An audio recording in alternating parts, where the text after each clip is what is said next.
Hi everybody, it's Lasha from Royal Pushback Aftermath and L&L Soul Sisters. They're sort of the same channel, and the third channel is Lasha Royanko. Now, I have not learned how to put a thumbnail up and then put my voice behind it, because these are how podcasts were probably about 15 years ago. Pardon me. I'm just getting over a bit of a cold and stress. So, I used to watch and still do Kirk Honda from Psychology in Seattle. And his podcasts were done this way, so you couldn't see his face, you would just hear his voice, and he had a very good voice for commentary and background.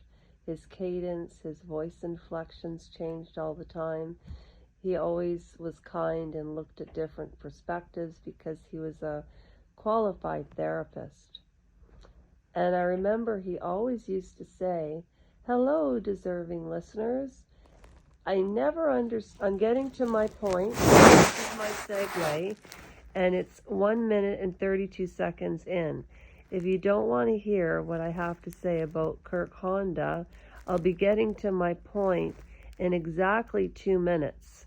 So if you don't like what you're hearing, just slide the red line over till about 3 minutes. So Kirk Honda had Psychology in Seattle. Him and his friend Roberto would conduct a podcast, and they would do deep dives that would be sometimes 2 hours long. And it would just say Psychology in Seattle. But he would always say, "Hello, deserving listeners." And I always thought, well, what does he mean, deserving listeners? Because I was in that wheelchair for a year. And remember, I'm a survivor of this, not a victim. And that's why we'll be talking about Prince Harry, Meghan Markle, and Diana's famous quote, "Well, there were 3 of us in this marriage, so it was a bit crowded." And we're going to talk about the little triage, menage a trois between Charles, Camilla, and Lady Diana. King Charles III, Queen Camilla, consort, and his darling wife, and the late Lady Diana Spencer, the Queen of People's Hearts.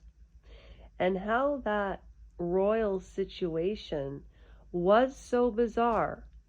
But I have a story to tell you about a common person that experienced almost exactly the same thing, but it wasn't royalty. So bear with me. That's what Royal Pushback and Aftermath is about. Now, yes, so Psychology in Seattle. So he would say deserving listeners. I didn't understand what he meant. I thought, what do you mean? I am listening. But what he meant was subscribing. And if you listen to the show, like it. And if you want to be really respectful for the hard work that, Kirk Honda put up with Roberto, comment. But I didn't understand that you needed to have, or you had to have, a Google channel to subscribe to YouTube channels. So when I was in the wheelchair, you have to remember, I was very heavily medicated. And so I couldn't do anything for 6 months but lie on my back. like literally. And I don't know how I got in and out of that taxi, because after the 6 months, and even during the 6 months, I had to go to 9 appointments, and my leg was straight. I don't know how I did it. And I wouldn't take help. See, that's what a survivor is. You know, so here we go. Let me just get to the point. So I did a 5-minute introduction, and here's the point. Okay, let's talk about Lady Diana, Camilla, and Charles.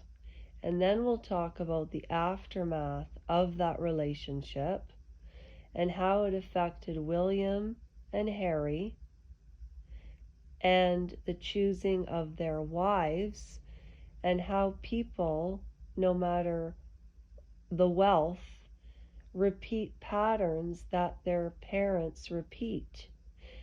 And this has nothing to do with history repeating itself. I've said it before.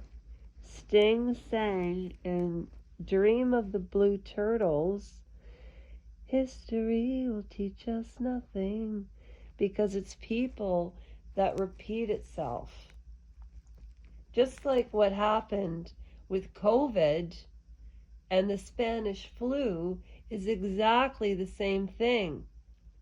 And if the interest rates do not, they'll probably go down within the next 3 quarters, which is 9 months, and if you live in Canada. And that's why people can laugh at my videos about Harry.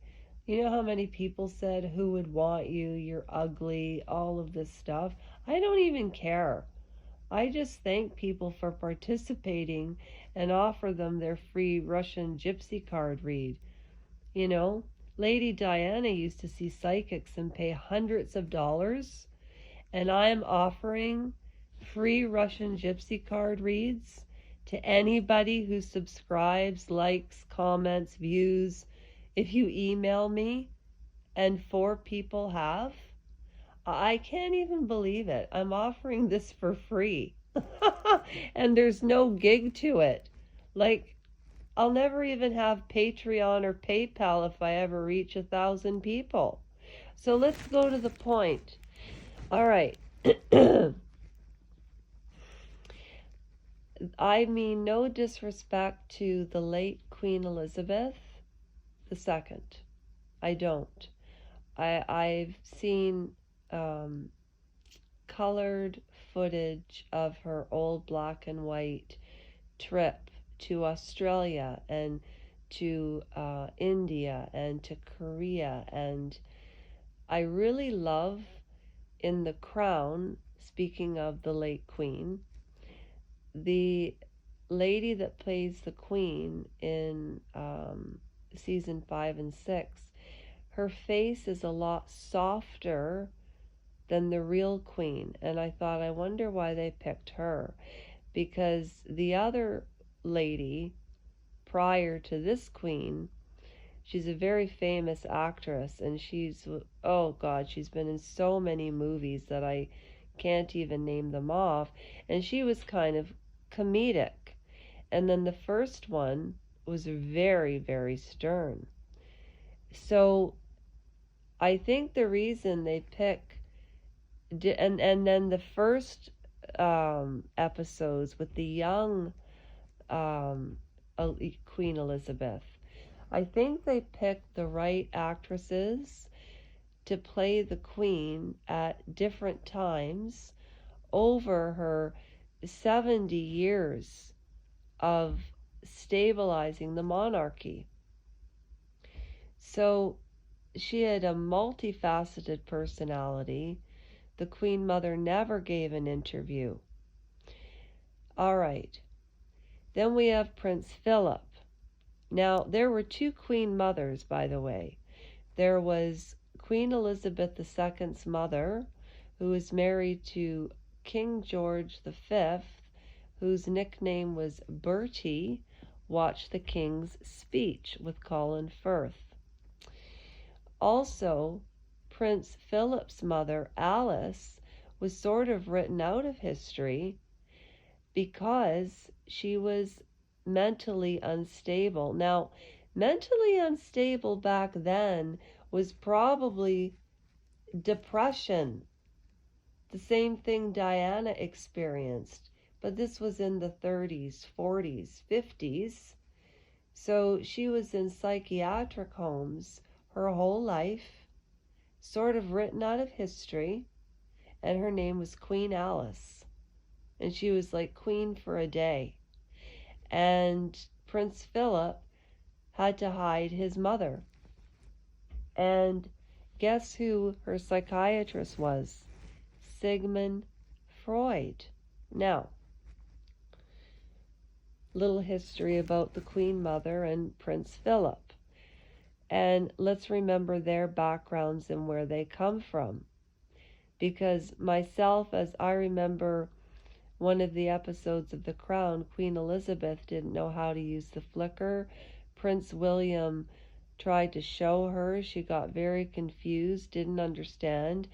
And he could tell, without his grandmother saying a word, that she was feeling anxiety. So it almost seemed like, to me, Prince William and Queen Elizabeth and Prince Charles and Prince William could understand each other without a lot of words. Does that make sense? Do you know how in families there are things that are not spoken of, and it's like the elephant in the room? But in most families, I find from research from people I've known that people understand each other, but they don't say much. And then you have families that scream and shout at each other, or talk very openly and very woke, or like, I think Megyn Kelly would be a great mother. Okay.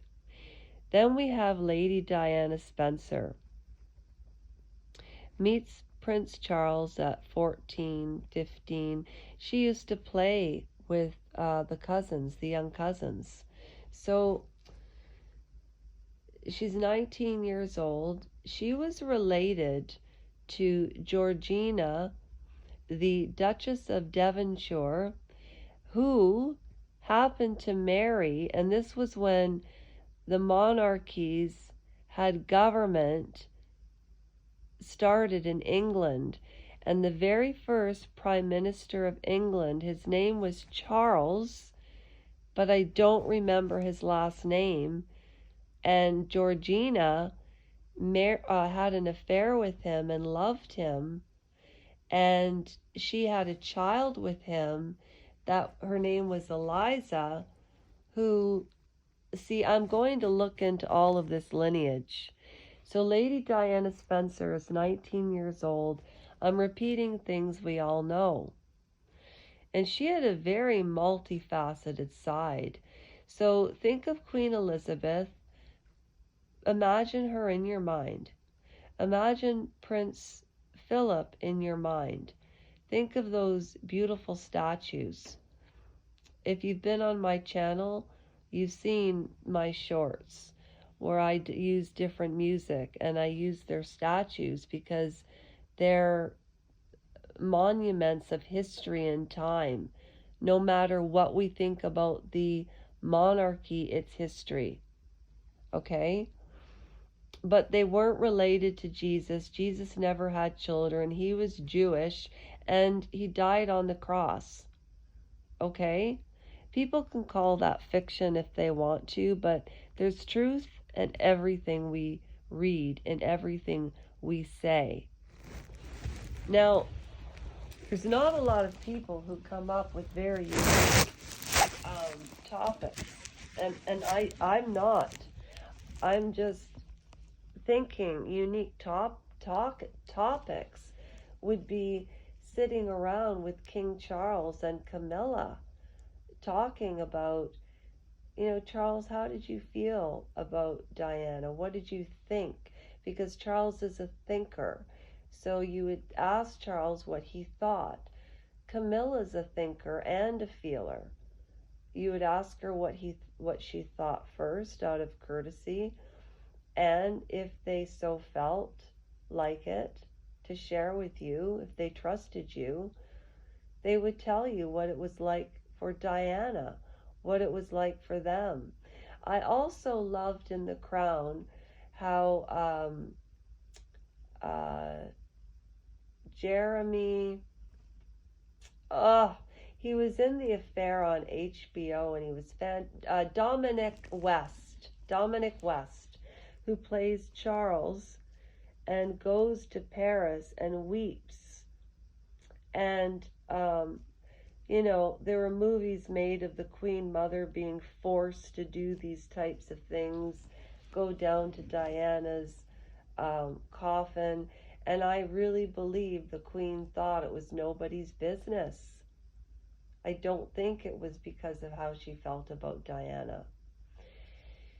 But in this series, when Charles weeps and the Queen Mother is sitting there, and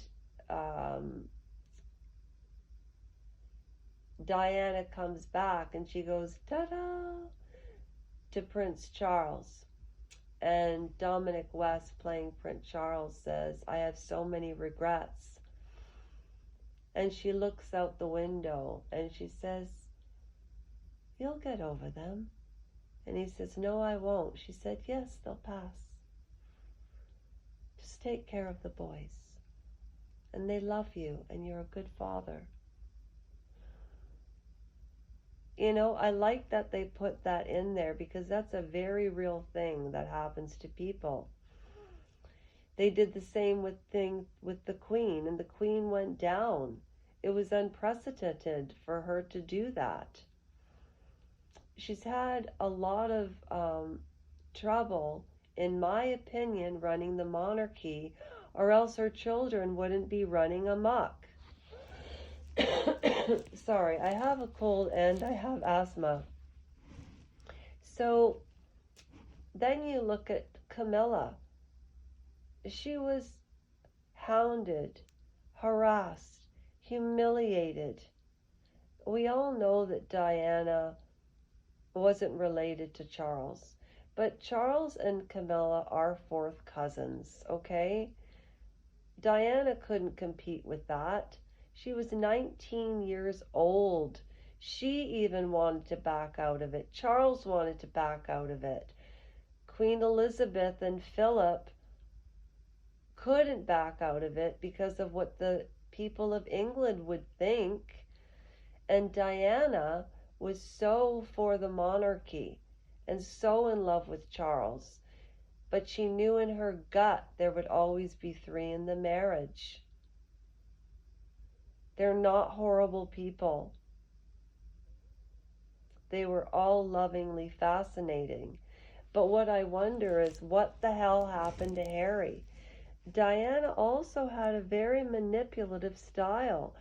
Harry's repeating what his mother did, releasing an interview, releasing books and secrets on the royal family, which is what Diana did in the 90s.